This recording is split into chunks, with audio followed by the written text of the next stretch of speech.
Greetings, welcome. So, once again, I'm doing the same thing. I'm going to ask the questions that viewers of this channel want to ask to various leaders in the world of Age of Imperialism. Now, Age of Imperialism has a very complicated system of alliances, which basically makes it so that by the end of the game, one single alliance dominates the entire map after intense wars which have more than triple the amount of casualties of real World War II. Before I even begin, I must say that this idea has been a total failure. Only three people asked me questions, and thus I will probably not be continuing this idea unless, of course, a lot of people demand it in the future. But for now, let me honor the wishes of those who did want to ask some questions to the various leaders. The first question is for Germany. The question goes like this. Oh god, I must remove this boom sound effect, man. Okay, yeah. The first question was for Germany. What do you think about Konrad Adenauer's ideas for Germany? So we will ask this question to Kaiser Wilhelm II. Wilhelm II in 1934 is a despotic ruler. He has borrowed certain examples of Russian autocracy. 3 decades of no war and no significant military tensions have allowed him to consolidate his rule. Now, of course, Germany is not a hardline autocracy like Russia under Tsar Ion VII, but still, Wilhelm hates Konrad Adenauer's ideas for private enterprise, a sharp reduction in taxes, and forming a federal state of princes and kings. No, no, no. Instead, Kaiser Wilhelm II's new government wants Prussian socialism to continue, for the Junkers to be spoon-fed more and more money from the people's taxes. He wants to preserve the Prussian system of old, where the rich, wealthy Junkers shall remain in power while the poor shall be protected by the Prussian socialist system of bureaucracy. Meanwhile, the middle class bourgeoisie and the industrialists should fend for themselves.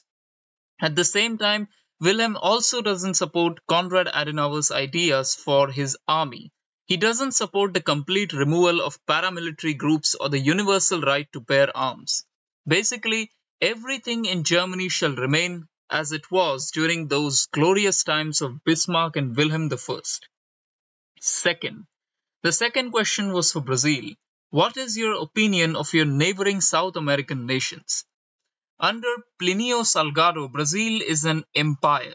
Until now, Plinio Salgado has not really found his emperor, but negotiations with the Braganza family are ongoing.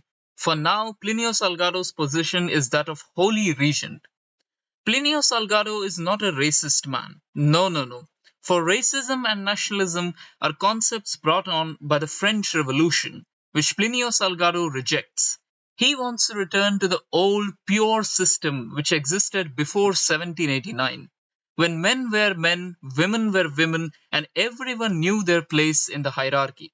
Racism has no place in his rule. No, he wants one single integral Brazil, which looks above races, which looks above nationalism, which looks above economic concepts. It looks above all of it only to God and His church. His opinion of neighboring nations varies. Certain nations like Argentina and Chile are bourgeoisie republics, which he hates. The same goes for places like Colombia or the neighboring British territories.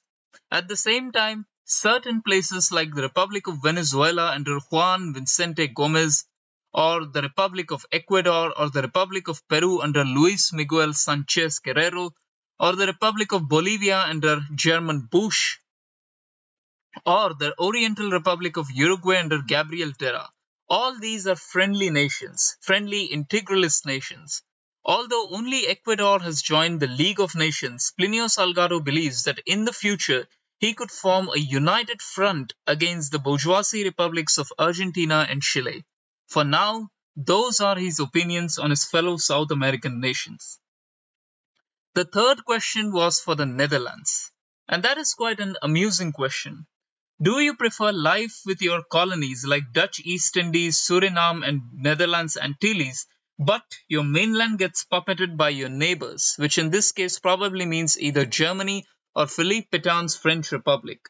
Or do you prefer life without your colonies, but your neighbors will be your allies? The answer here is quite obvious. The Kingdom of the Netherlands is a liberal constitutional monarchy under the richest woman in the world.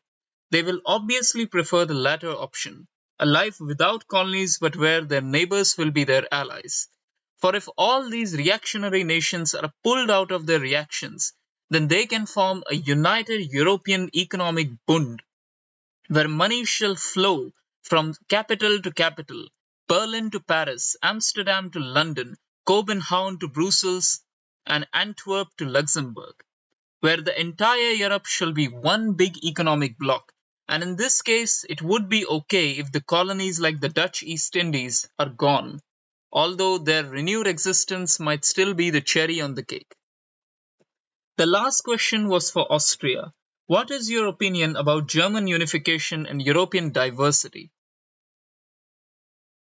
Mm.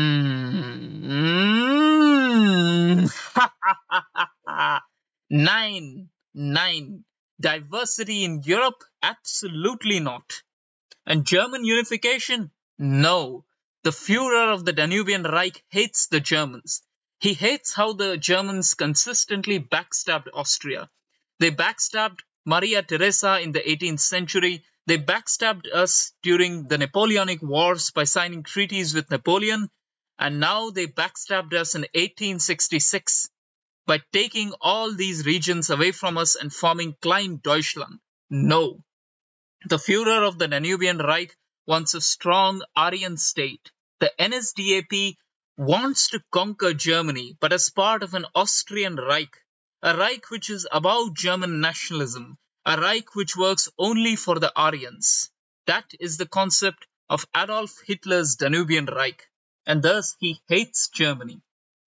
While he could prefer German unification, it would certainly be under the leadership of Vienna.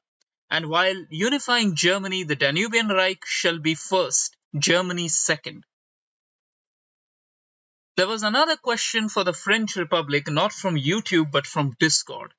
And it asked, what is your opinion of legitimism in France? Basically, the cause of the original monarchy, the Bourbon monarchy's restoration. Philippe Pétain's ideology is reactionarism. He is belonging to the Solidarité Francaise. However, Pétain's very ideology calls for a state above ideologies, an organic nation which adheres to neither republicanism nor monarchy. Pétain had his chance to restore the legitimate monarchy of France 2 years before in 1932, but he purposefully turned it down. Instead, he thought that the cause of monarchism can be gone after without monarchy itself. And so Pétain has declared his French state, an organic state with him as the Maréchal of France. You know that song? Une flamme sacrée. Yeah, like that. And those are the questions, my friend. I might do something like this for TNO. One last time maybe, but only if I get enough comments below this video asking the questions to me. If I get more than, let's say, 15 questions, then I might do it. Otherwise, no. Have a good day and thank you.